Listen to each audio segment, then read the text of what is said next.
Dayka Şerifeya 85 salî li Taxa Alî Paşaya Sûra Amedê bi tenê divî xaniyê de dimîne. Xaniyê ku bi kirêtê de dimîne, hîn neketiye berbergera hilweşandinê ya veguherandina bajêr. Xaniyê wê sar e sobeyan jî Amêrekî dina genkirinê tê de tune bijî, ew jê xweşhal e. Ji ber ku derveyê Sûriyê zehmetê xaniyekî kiriya wê 200 lîre bibîne. Ji xwe meşê wê yê jinebîtî û pîrîtiyê tevî hev 500 lîre ye. Ve çarkı tabii biraz şeyim bu. Baş bu Müslüman hebun emşha. Ana tekestine xarane kelime an kiriyam disa kiri bu. Ve amma ma o neçu. İca kova xaro kirin abi bari. Avçu. Wala kalem adaycam çoktan. Piştî xaniyê wî û dikana wî hatiye xerakirin, Xalê Mihemed bi konê ku li şûna xaniyê xwe vegirtiye pêşwaziya zivistanê dike.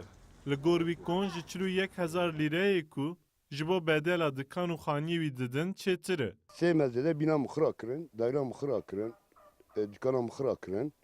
O qadîkî min jî rabû ziwan min got saeta xira kirin, ez ê çadırê danî kim. Min rabû danî kir, îja derûn tên divê çadırê rakê. Min got wala çadırê ranak. Heqên bidin, ez rakim.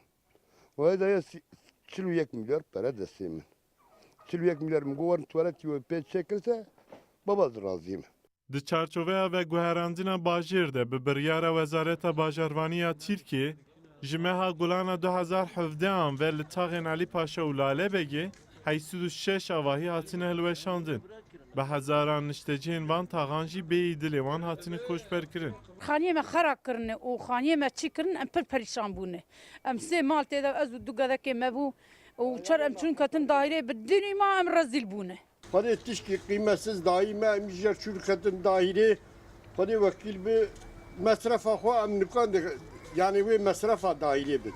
Baskıya kitya jürên mîmar û endezyarên Tirkiye TMMOB'ye Amedê, derheqê hilweşandin û xerakirina avahî û xaniyên Sûra Amedê de raportekî giring amade kir û bi raya giştî parve kir. meh bi meh ev xerabûn piştî çarxewmiyê. Em karin bêjin nîvê sûretine. Nîvê sûretine şu ev şeş tax sedî heftê di diyê wî tune. Sedî 28 wî jî em Alî Paşa Lalebê bavên serê em karin bêjin ku sedî pênciyê şu sûrê niha tune. Hundirê Sûra Amedê 148 hektar e. Rûbera 6 taxên qedexelê berdewam dike 75.3 hektar e. Ku jê 46.3 hektar hatiye wêran kirin. Ji 4985 avahiyên van taxan 3569 jê hatine hilweşandin.